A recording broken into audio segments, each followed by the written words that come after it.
Hey, RetconRaider here, and welcome back to Warhammer 40k, Rogue Trader. As today, we've got a date with a Dark Elf. Assuming, of course, he actually shows, because goodness knows we almost didn't. But, before we get to that, we've got yet another level up in the queue, level 33, I believe. So, let's get that taken care of. And, once again, fairly straightforward. Though I will note this is our final talent slot for our current advanced archetypes. Beyond this, I believe we just have Exemplar, the shared Tier 3 class for all of our characters. Never actually gotten that far, so I'll be curious to see what it has to offer. For now, though, Valin's final Assassin talent will be Mortally Effective. That's a free attack every so often, whenever he manages to get over that 100 lethality threshold. I will also note, just kind of spinning off of that, I was actually mistaken when it comes to killing Edge not counting as a full attack. Or rather, I was misinformed. I mean, who knows, maybe that was how it worked at some point. It's definitely not how it works now. I do know, however, that the reason we got free attack during the Astropath battle was because of the Repeater Carbine, the special ability on the Carbine triggered, which was very misleading because, that was the same instant I just happened to be watching to see if that attack would count against our limit or not. Then, aside from that, we get a characteristic boost, no real question there. We'll go ahead and bump up Perception. And that's it for Valin. And for now, we'll just focus on our current active party, which means we've got Yurliet next. She only gets a class talent, and that is going into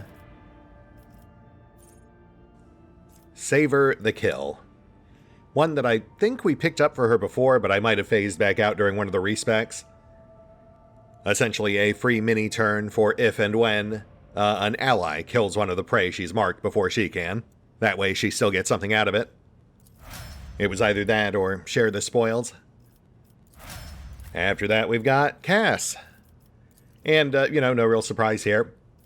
Well, actually, I guess first she has her characteristic boost, and, unless I'm mistaken, all of these are fairly useless for her.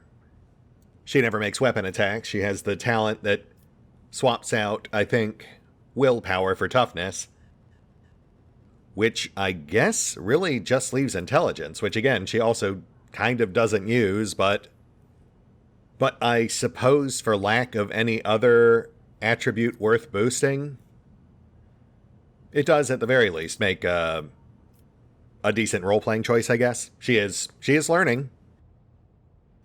And then as for her talent, yes, that is much more straightforward.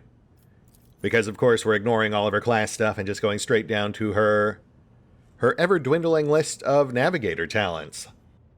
And this time out, I think we'll finally grab Guide of Souls.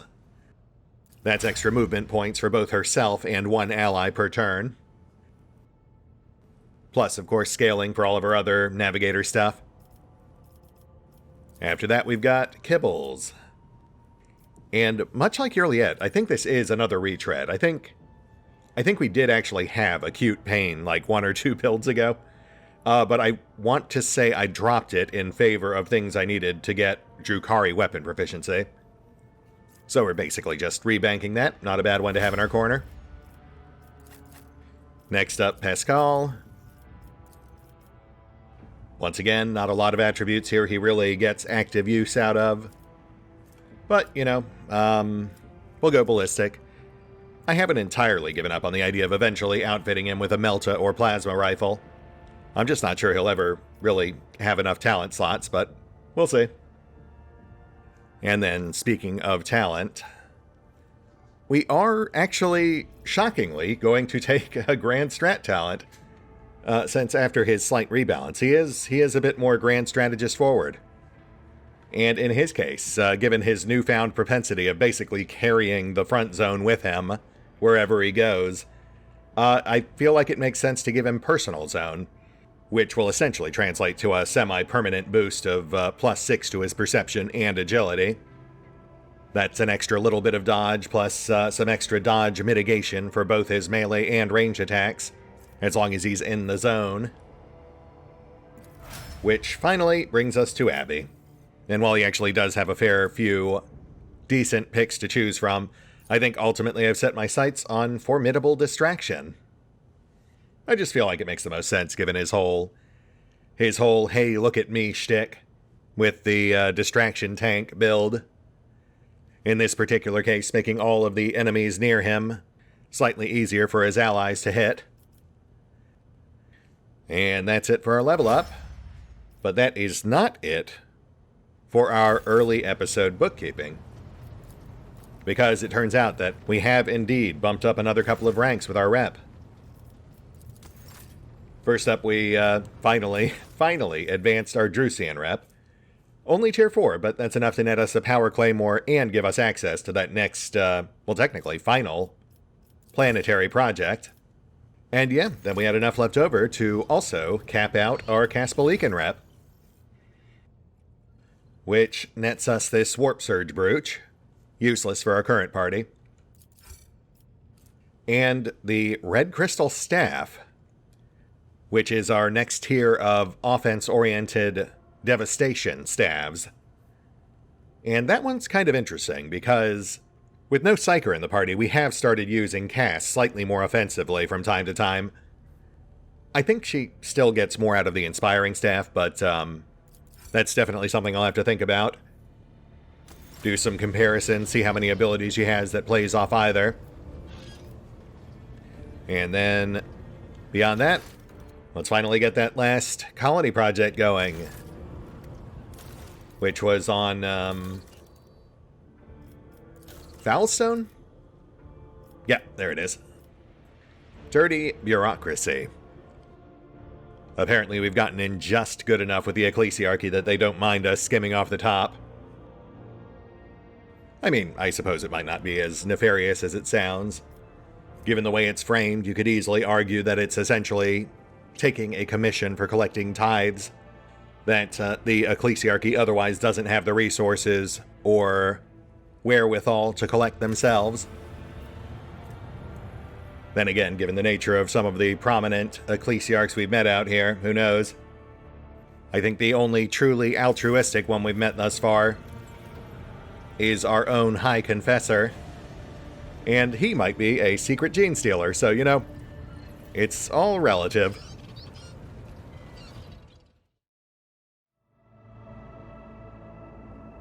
And we're back. Bookkeeping complete, just had to do a little more shuffling. And I'll also note, I did find the Pillars of Eurydice, right down here, which is apparently where our final DLC event of Act 2 takes place. So we'll get to that once we've dealt with Marazai.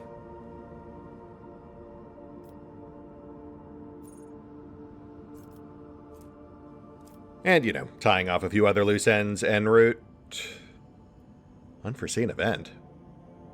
What is... Wait, what?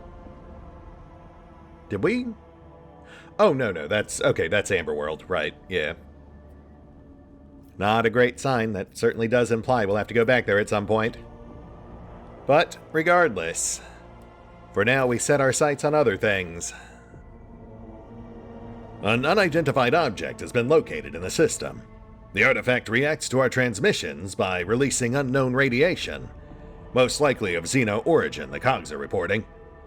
If you want to get a closer look, we need to close the distance between the vessel and the object. I mean, we can clearly see from here it's an Aeldari webway gate, but thank you, Ravor.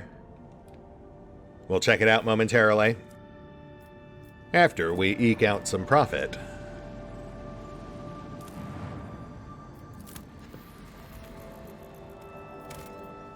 Ashworld, empty.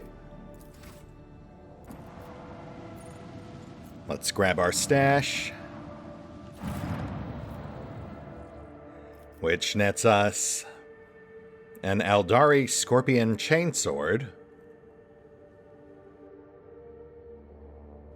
No special abilities, but fairly solid stats. And then we also pulled a cloak. The Cloak of Shadows. Whenever the wearer deals damage with an attack of opportunity, they gain the Shrouded effect. This effect does not stack. Oh, auto dodge. Interesting.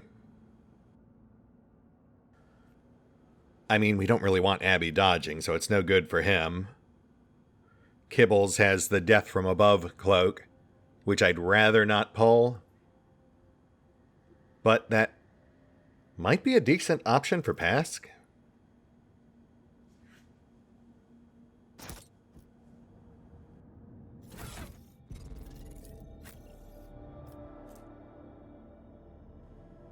Yeah, maybe. I mean, we would lose some parry pen, but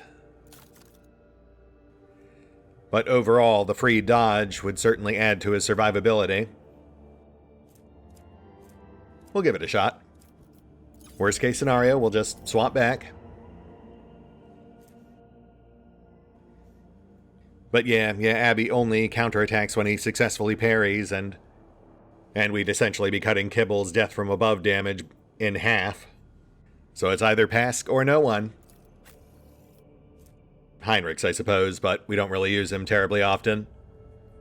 Marazai, where we have a mind to actually recruit him. The fact that he is both recruitable and romanceable is no real secret. I've seen the thirst posts. Which I've got to say, to me at least, seems super weird. You know, I'm not trying to be judgy here, but to me it feels like trying to romance a Cenobite from Hellraiser. Honestly, kind of the same reason I'm not really sad that I apparently missed the inn for Cabela's romance path as well. Which you apparently trigger by just straight up inviting her back to your bedroom during that impromptu officers gala. Definitely not Valen's style. Really kind of feels super awkward, but then again, I suppose, to be fair, Kibbles isn't exactly the most socially aware individual. I guess you really would have to kind of hit her with the romance equivalent of a nuke. Kind of the equivalent of what Jai does with us, I suppose.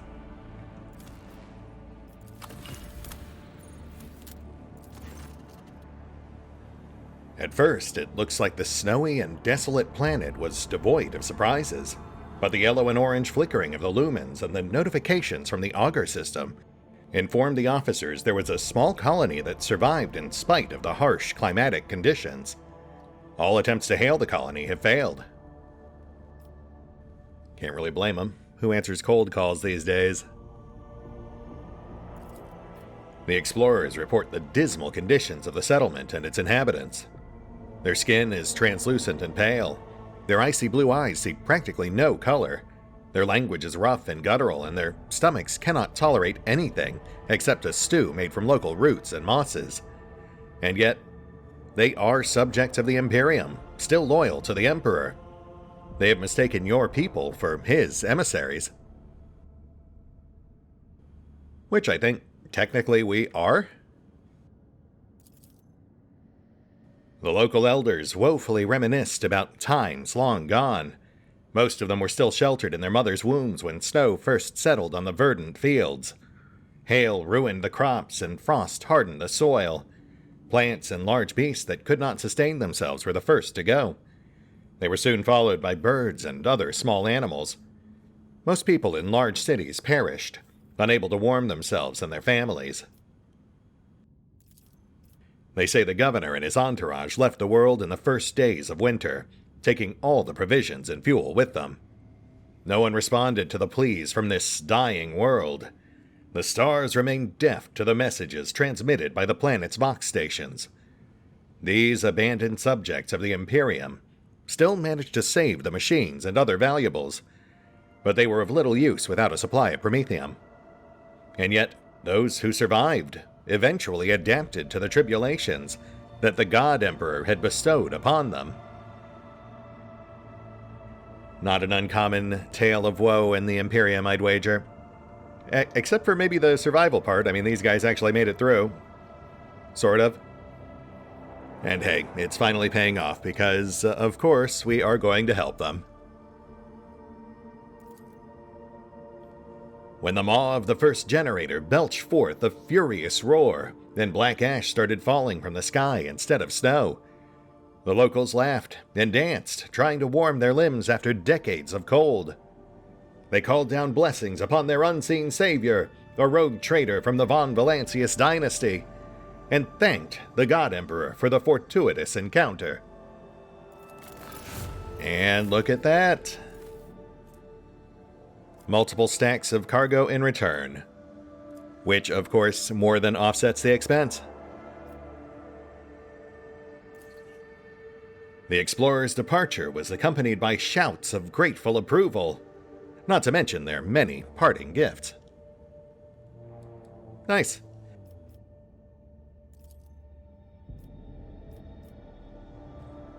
And with the warm-up act completed,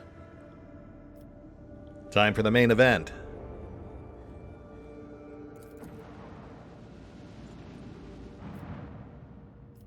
Region, Cineris Maleficum.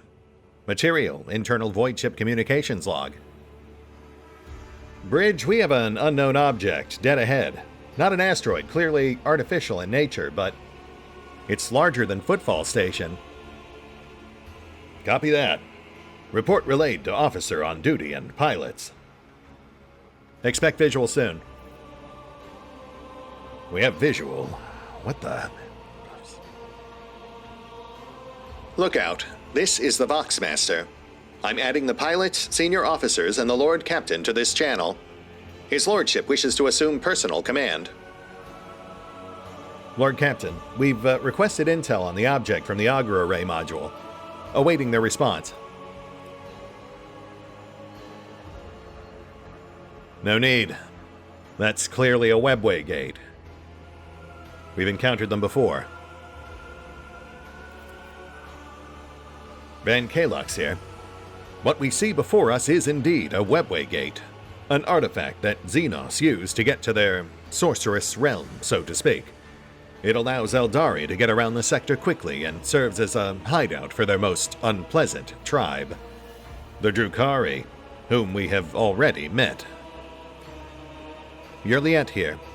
This gate is just like the one you saw on the Lelathan. The children of Asuryan wander the void through such constructs, erected in ancient times. Any ship that passes through such a portal will enter a tangle of paths, fathomable to none but my kin. Sounds about right. Anything the Augurs would like to add? According to available data, the object consists of an unknown material foreign to the Imperium. We are registering an unknown class of energy profile. The engine seers are at a loss about how this technology works exactly, but they did specify that the energometry suggests that the system is holding an active charge. The object appears ready to do whatever it's designed to do. Noted. Anyone else have anything else to add? Apparently not. Is there any way we can interact with this device? Or perhaps just harvest it for parts? That would make for a lot of Xeno artifacts. Requesting response from the Engineerium. Apologies, Lord Captain. The tech priests have refused to even consider such a possibility. It would be a violation of the Omnissiah's tenets, and an extremely dangerous undertaking. Perhaps a certain companion of yours could... Even if I knew the secrets of this gate, I would never surrender it to the Monkey.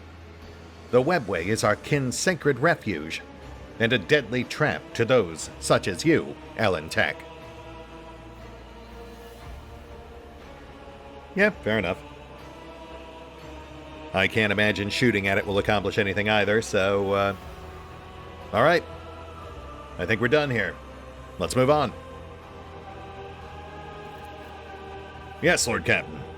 Maneuvering engines, changing course. Urgent report from the engine seers on the auger deck. Detecting an energy spike of an unknown nature. Cogitator network overloaded. Peripheral systems offline. Confirming visual changes. The gate, What is that? Lord Captain, we're detecting activity near the object.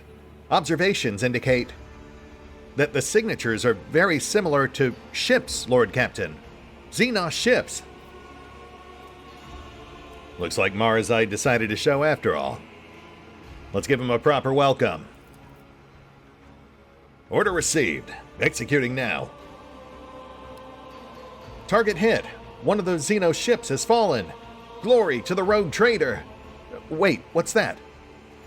Lord Captain, alert. Another Xenos ship inbound. Must be a boarding party. What? Where did it come from? It was hiding nearby. It closed in undetected while we were distracted by the construct. It's right by us. It's aiming for the engines module.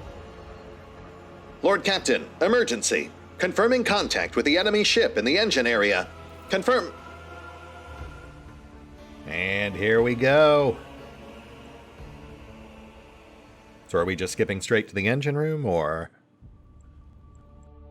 The skeins of fate can lead us to victory. Oh, no. Wow. Okay. Well.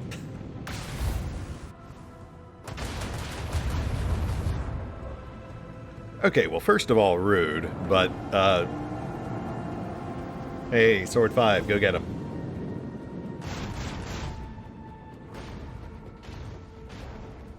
Yeah, second of all, this is kind of sad. Alright, well, salvage is salvage.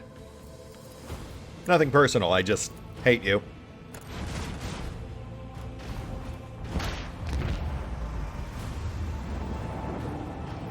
Oh, I see. We've got more cloaked nearby.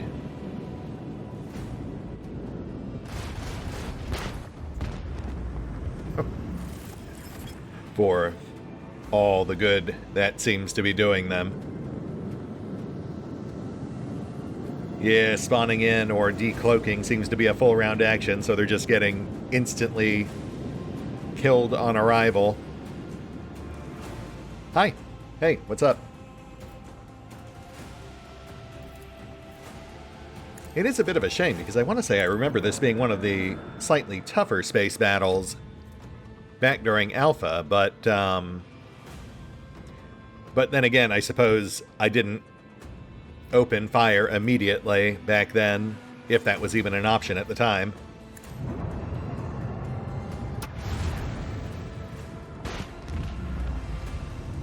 I lift up my voice in prayer for this vessel and its hallowed guns.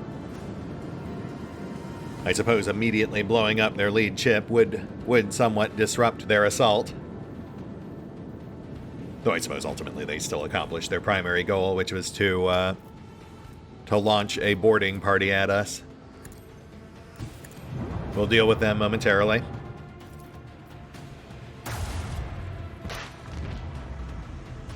The I Emperor stand ready to blessed us serve with you victory and this the day. Imperium, Lord Captain. Oh, careful there, Sword 5. That's an actual real ship. That one might do some damage.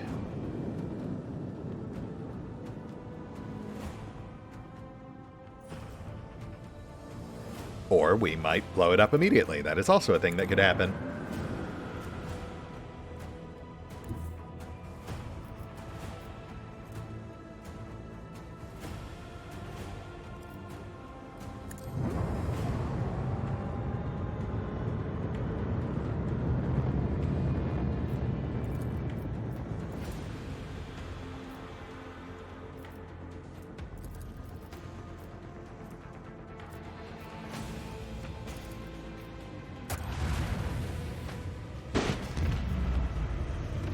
Wow, that was sad. We gained 0 experience from that, and rightly so. We'll take the salvage, though. Lord Captain, we've dealt with the void ships of these beasts, but a Xenos boarding party has landed on the ship. They're advancing steadily toward the plasma drive. The enforcers are being overrun. They're asking for reinforcements. If we do not help this filth will destroy our vessel from the inside. Well, we can't have that. We just got those drives back in order. Though I suppose technically this might be a completely different drive chamber. I imagine we have several. I feel my age when fighting alongside such young warriors. Indeed. While I have my navigator skills to call upon, you are, statistically speaking, far more likely to perish in battle. Oh, I mean, that came out wrong. Oh, Cassia. Really showcasing that 100+ social skill. She's adorkable. Alright guys, come on. We got Drukhari to kill. Lacerated bodies and tattered coveralls bearing the initials of the Voidship dynasty that serves this section. Cabalite warriors down below. But this, I do recall from early access, at least the broad strokes. I know we've got... Yeah, I know we've got a side access over here. That aside, it is the same map layout as the plasma drive chamber we were just in, even if it's not intended to be the same chamber. An expected result. Rise to the top, or get left in the dust. Water hazard. And we're good. Let's move in. Take these guys out. Can we sneak off a quick shot here? Here, yet you've got that fancy new anti... Oh, never mind. More monkey. Look, my kin, they can't wait to die. What's taking so long with the engine? The monkey are already here.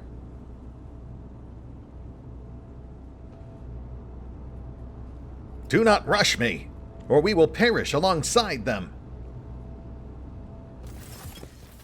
Yeah, this is looking familiar. This was right towards the end of Alpha, one of the last things we did before wrapping that first early access series. Though I feel like I remember there being more foes. These guys are pretty sparse and spread out.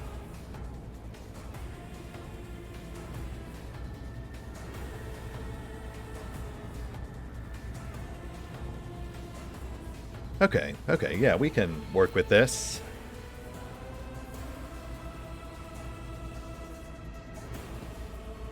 We'll set Pask and Abby to contain this one and block off the rest. Abby deliberately exposed, of course, to draw fire. We'll just have to make sure Cass tags him first so he can set his defense.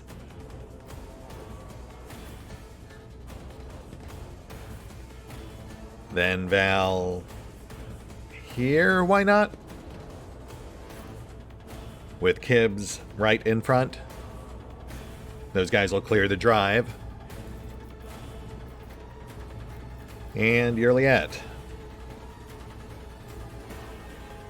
You just hang back. We'll see how things look once we've secured our foothold. Indeed. Abby set. Should be able to tank anything they throw at him. Oh, right. Also, wow, immediate payoff for that new navigator talent. That's an unexpected bonus.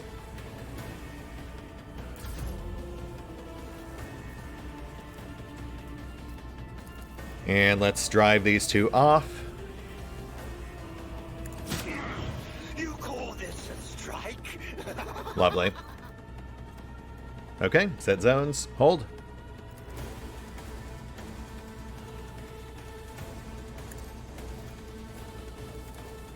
I am a navigator, not a servitor.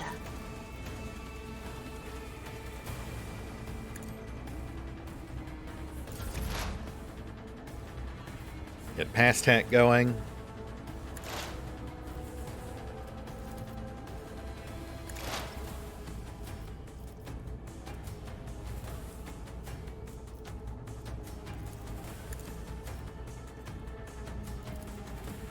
Double lock this guy.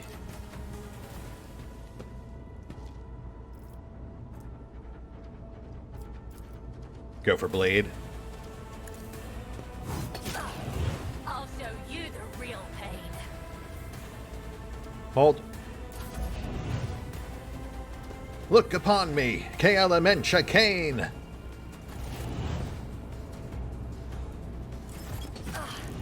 I'll return to gold. I thirst for your dog. I'll make you out.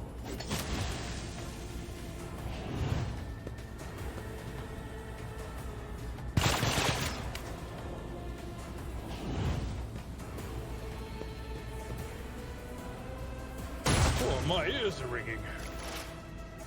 Yeah, I'll bet they are. So you guys got it all out of your system? I certainly hope so, because now it's our turn.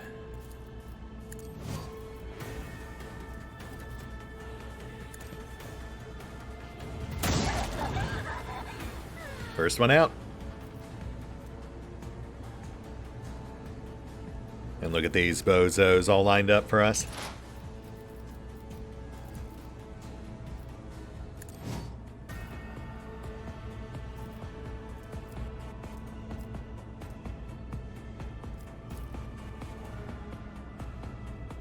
Oh, please.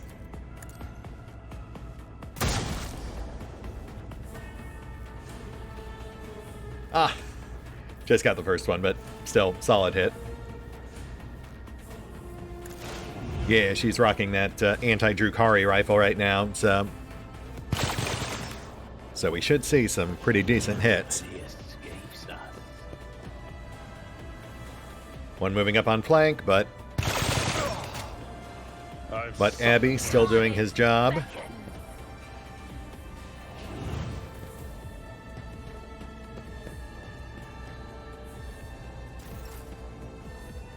Speaking of whom, let's go ahead and block off that side path.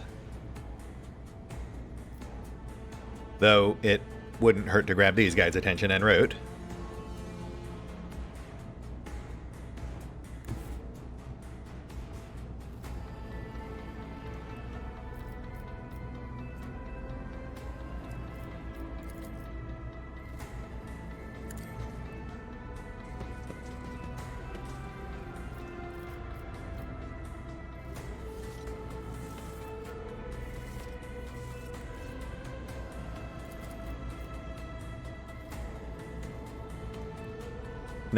No need to charge.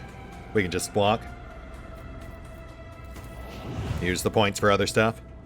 I will do my duty.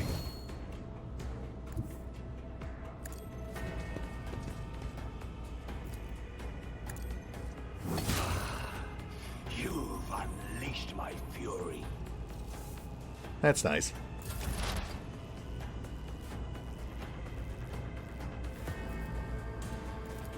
Let's go ahead and defuse the Demolitionist.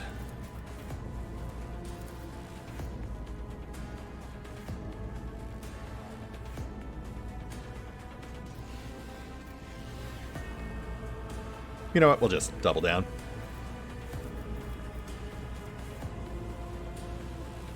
Maybe?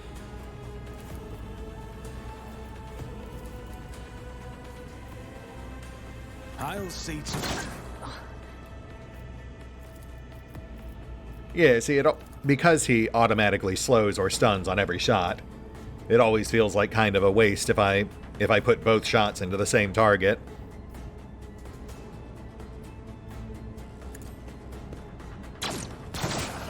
A work for a flesh crafter. There we go.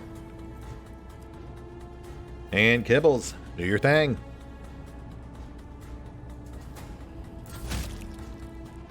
Sadly, there's nowhere near enough opponents to really justify having her fly all over the place. So we'll just have her focus down this first guy.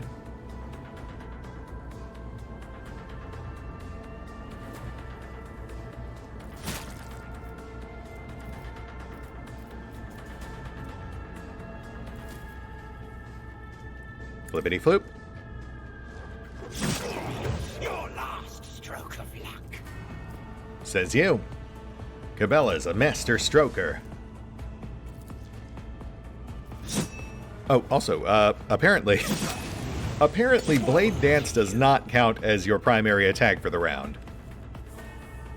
Which I've got to say, does sound pretty wacky.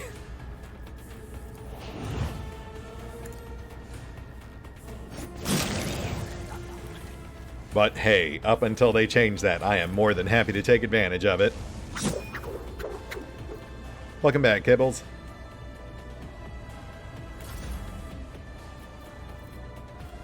Cast back up.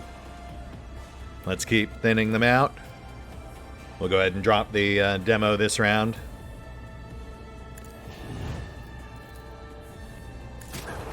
I'll show you the real pain. That's nice.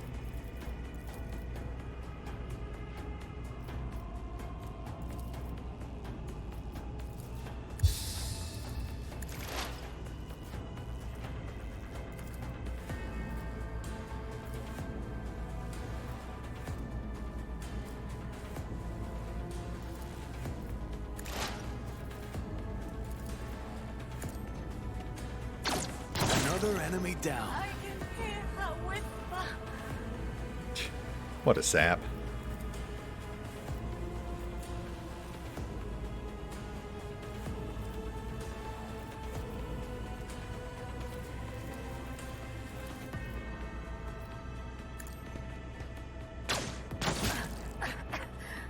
And target stunned. Very nice. Boop.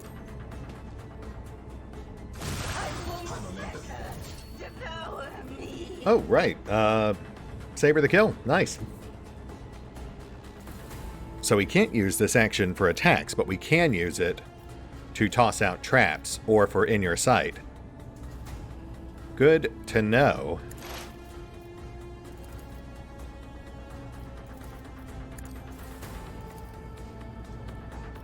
I understand your intent.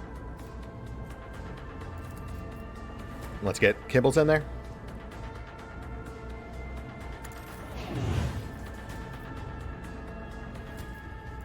Oh, come on. I really thought she'd be able to move farther.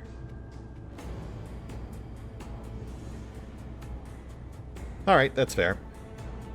That's fair. I'll have to consider giving her that movement-boosting common talent. A little cardio to help make that blood run.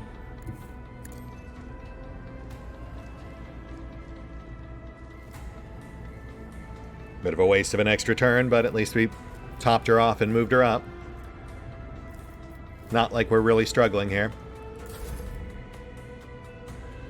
Honestly, after 2 back-to-back DLC battle scenarios, this almost feels comically easy.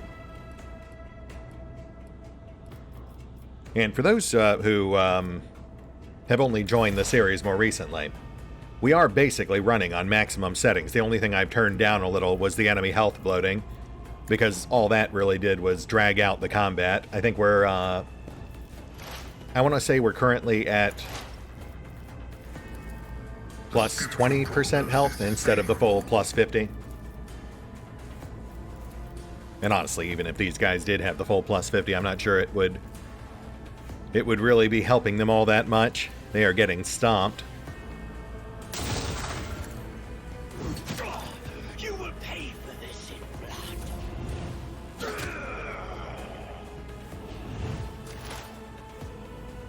You will Thank goodness.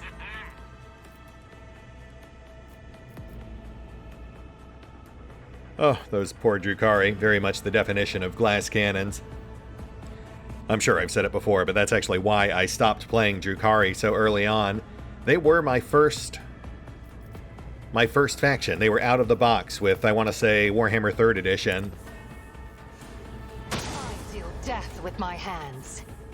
Went in on a couple of those 3E box sets with a friend. They took the Space Marines, I took the Dark Eldar. But yeah, I switched off them pretty quick.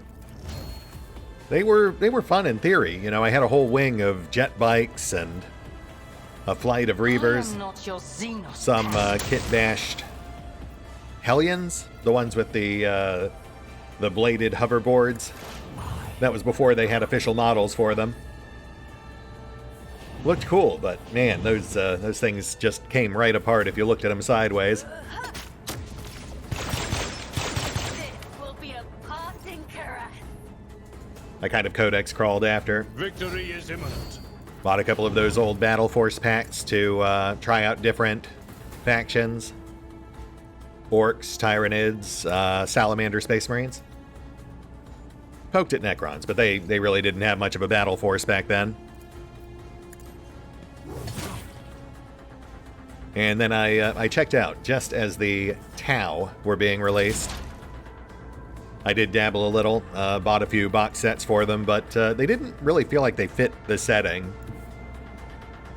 You know, they had that slick, almost kind of anime mecha type design sense. On it.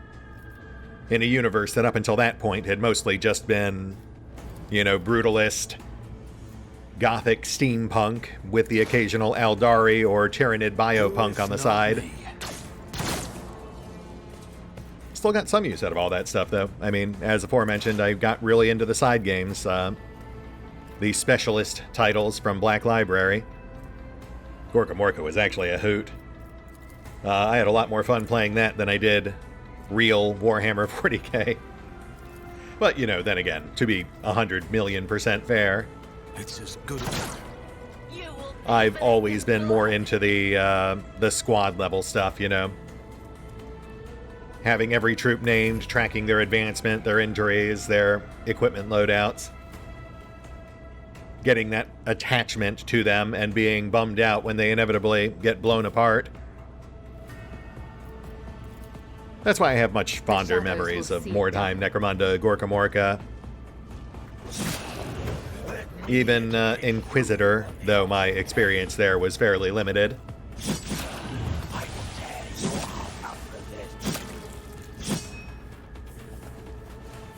That was before most of the modern, mainstream Warhammer 40k set RPGs.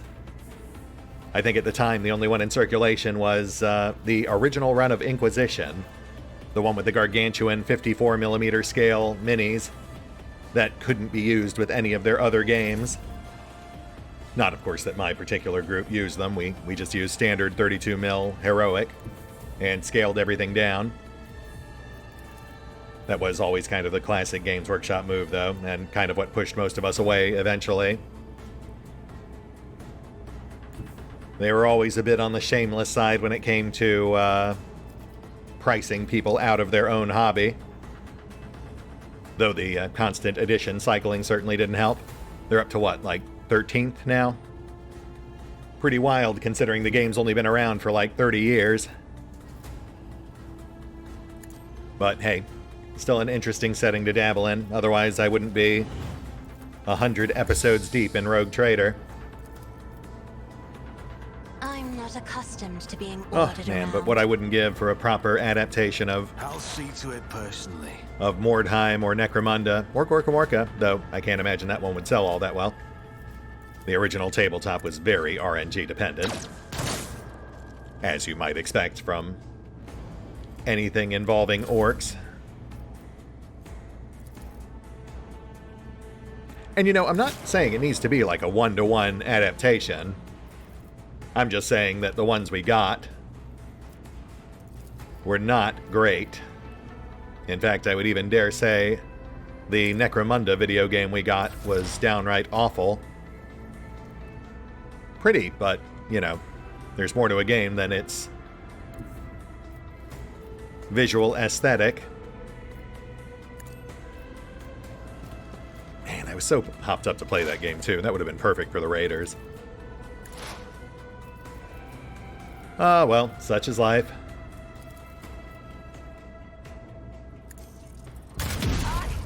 I will not.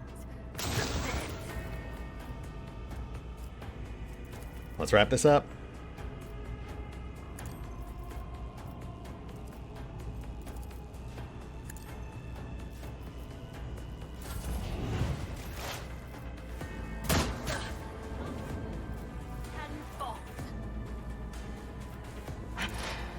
If I must,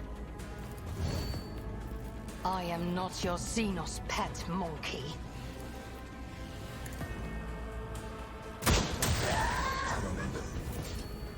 Oh, did I, Oh, right, I forgot you. Un momento.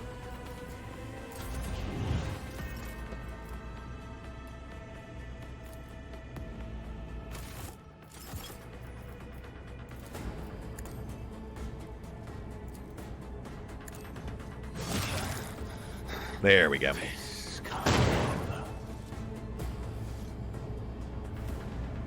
All right, let's go knock out that bomb.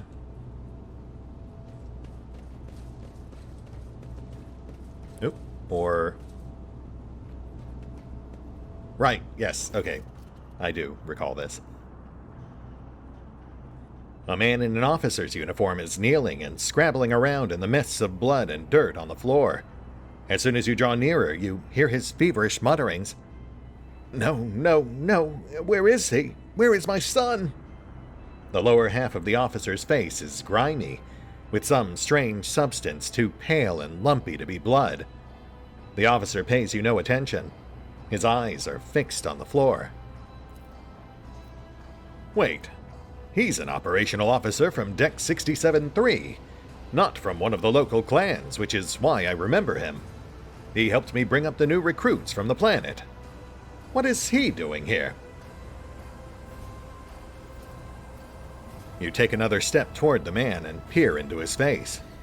Blue veins bulge under his scab-mottled skin, and his bloodshot eyes are darting in every direction, sometimes rolling back into his head so that only the whites are visible.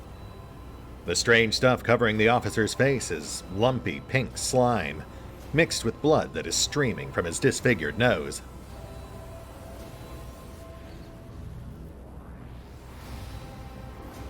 You're not assigned to work in this sector. What are you doing here?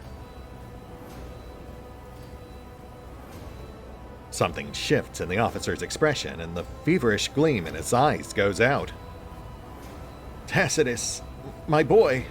Swamp devils dragged him off. I'm where I'm supposed to be. I'm looking for my son. The Emperor's valiant guards came to save my boy. I showed them where the swamp devils dragged Tacitus.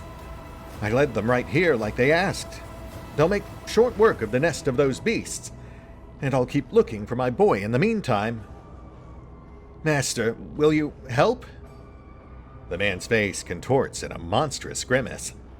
A mixture of pain, hope, and madness. Oh, interesting. This is not how I remember this.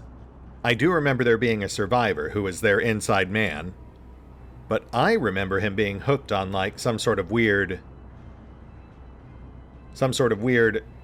drug he had picked up during the last port call or something. This definitely seems to paint him in a more sympathetic light. I'll be damned if this officer has a son. Perhaps he did once, but he embarked without any family in tow. Abelard sighs heavily.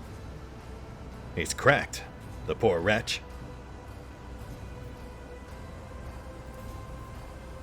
I believe this monkey is not here by chance. He has been in the clutches of the Dark Ones.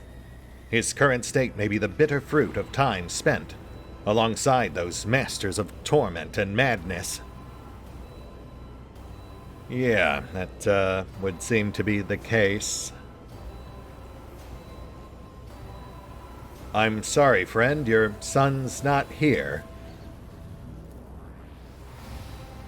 What? The man tries to stand up, but he slips and falls back to his knees. No, there's still hope.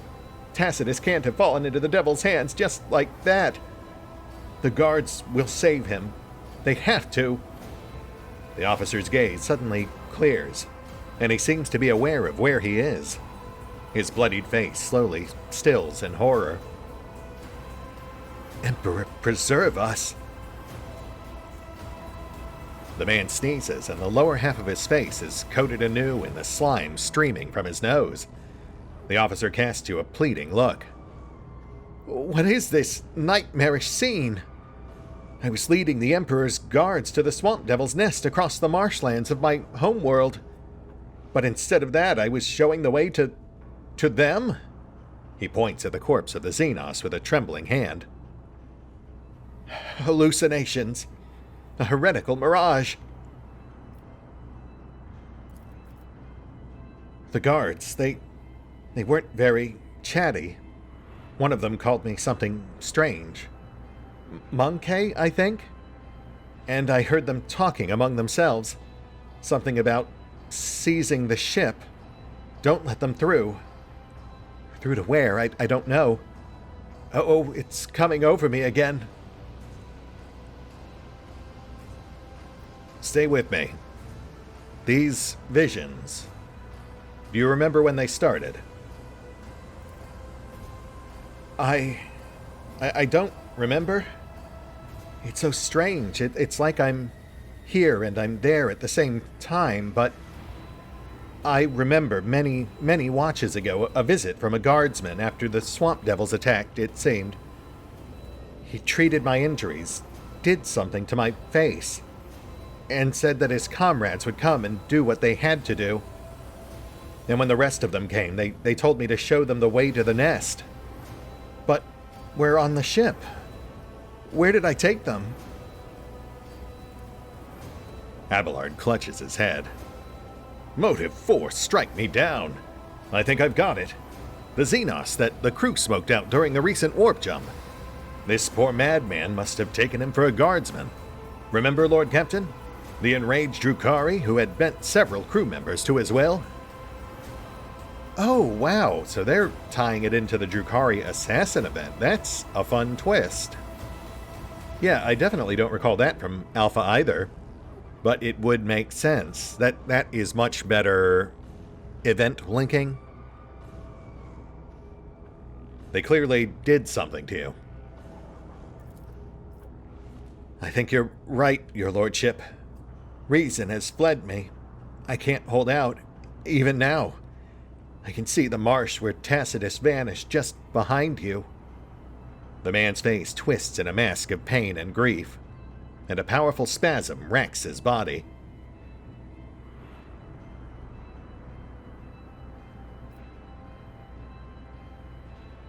Right. Well, no sense in keeping him waiting any longer. Your work here is done, soldier. You're free to go.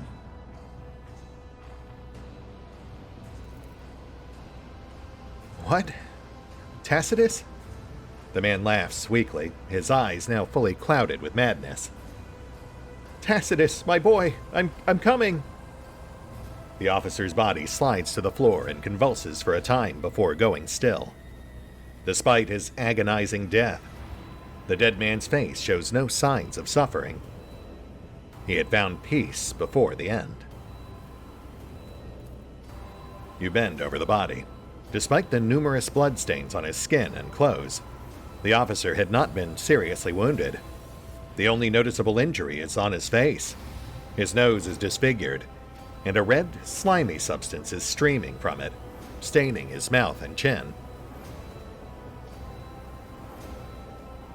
Vigdis, we have an officer here who was exposed to some sort of Xenos compound. Have his body brought to the infirmary for proper study. And I don't recall that either. The option to have the chemical studied. Also, yeah, I guess we should probably shut this thing down. This bomb produces short electromagnetic pulses that disable power grids and devices. It is strong enough to take out the power of a whole city district, or several void ship sections.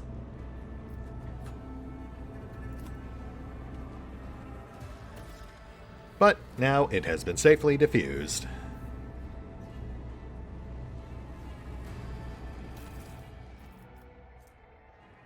Also an errant splinter rifle. Oh, which belonged to the sapper, right? They leaned their rifle against the railing while they were working on the bomb, and then we neutralized them before they could retrieve it.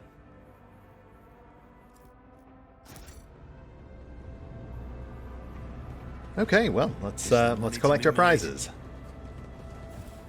Can't imagine we'll get much of actual use here, but at the very least, that'll be a stack or two of Xeno artifacts. Fodder for the Fellowship. As for the poor officer, that was an interesting change, you know. It really did paint him as a more sympathetic character. A victim of the Drukhari machinations, as opposed to a hapless but willing participant in their schemes. Back in Alpha, it was much easier for me to justify just outright executing him. Does Drukhari proficiency allow you to use Drukhari armor? I don't think it does, but... Hey Layla, what's up, baby? Yeah, I don't think it does, but I'll double check that later. Because if it does, that would actually be a step up for Kibbles.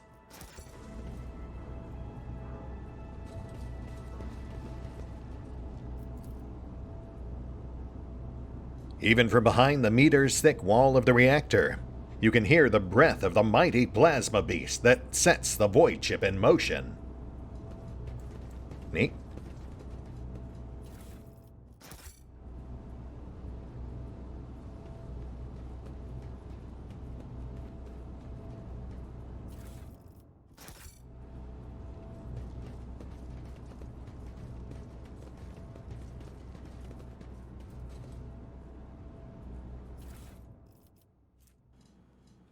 Shard carbine. Interesting. Not marked as Drukhari, but marked as exotic. Which, if I'm reading this right, is essentially a toxin-based shotgun equivalent. Always keep your eye on the price. Judging by the bodies of the Xenos, the Void Ship's crew fought the Raiders with some amount of success. Good work. Well done. Sorry you're dead.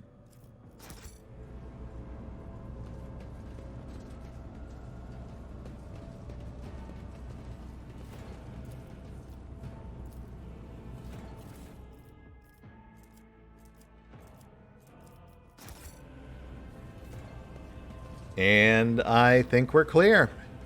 I think that's it. I'll give the place another pass off screen, but for now I think we're done. Though this does, I believe, kick off a time-sensitive subsequent event, so we'll pause here for now. Not, though, that my alpha experience is really as much of a spoiler as I might have otherwise expected. While the broad strokes, generally speaking, are similar, it really is fun to see what has changed between early access and actual launch, especially with the addition of the DLC, which further changes a lot of things. So yeah, even with the stuff I'm familiar with from Alpha and Beta, you know, it's nice to see they can still hit me with a curveball or two.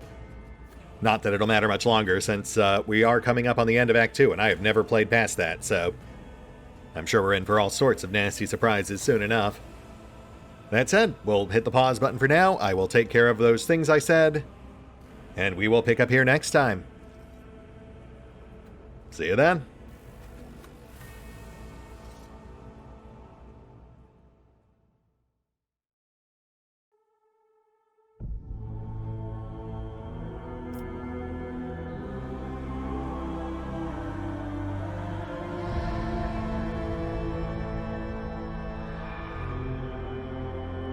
Oh, and special thanks to the Raiders, the fine folks who help make these videos possible, including but not limited to Eerie V23, Revenant, Alois, Dragon Matrix 7, Drakiith, EgonAlter, Exsellsior, Gottlieb, James Trimmier, Kazorm, Mark Giemza, Nathan Welch Jr., OverlordPherom, RandomPassrby, RobbyB, Tomasz Piątkowski, Triphoppenskip, and Valinrook. Thanks for your support, guys. That said, if you'd also like to help support the channel, then feel free to push the buttons that do the things. Trust me, it does make a difference. Or you could even check out the PayPal, the Patreon, the Nexus GG, or the YouTube memberships. Links